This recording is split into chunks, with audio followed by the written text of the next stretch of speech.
She was just laying down here sleeping peacefully. When all of a sudden, this Detroit father says a group of individuals claiming to check on the welfare of his 21-month-old daughter kidnapped her from his care. I felt like they were just ripping my heart out.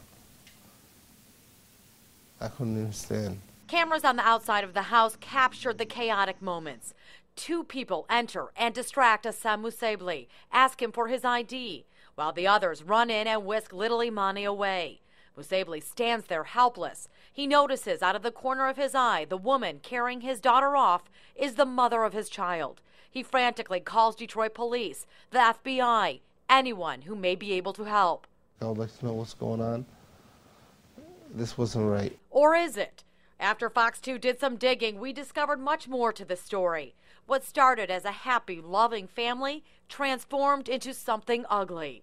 An abusive relationship, first physically, mentally, emotionally. I felt like I didn't even know the person I was living with.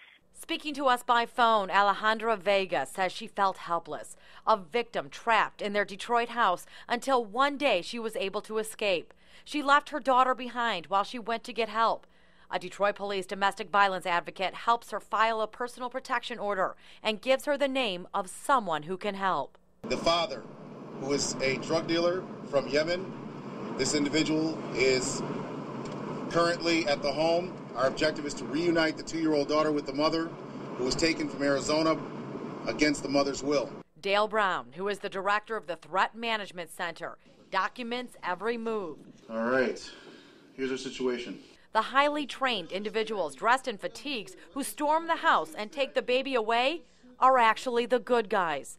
Volunteers putting their lives on the line to save others. In this case, it's somebody's daughter, it's somebody's mother, and we just want to make sure that somebody's there to make sure they don't get attacked while they're exercising their legal rights. Assam Musebli is no stranger to the law. Brown says he is a violent man who is accused of doing the same with the mother of another child who lives in Arizona.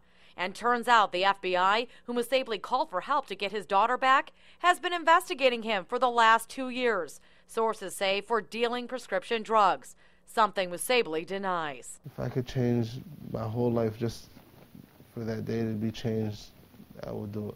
In the meantime, Vega is in hiding with her baby girl, but she says she finally feels safe. Threat Management recorded the happy reunion.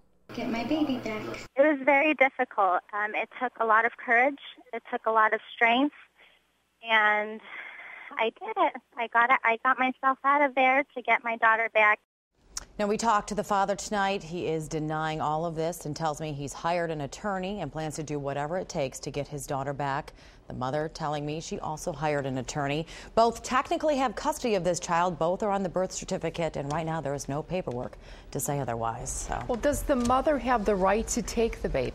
Well, I'm told that yes. First of all, it is her house. It's in her name. And then if there's an emergency situation, if that baby's in danger, if she's in danger, she has the right to get her child out of there. But this is incredible. You have a private group, Threat Management. Will they help anybody in this kind of situation? Well, you know what?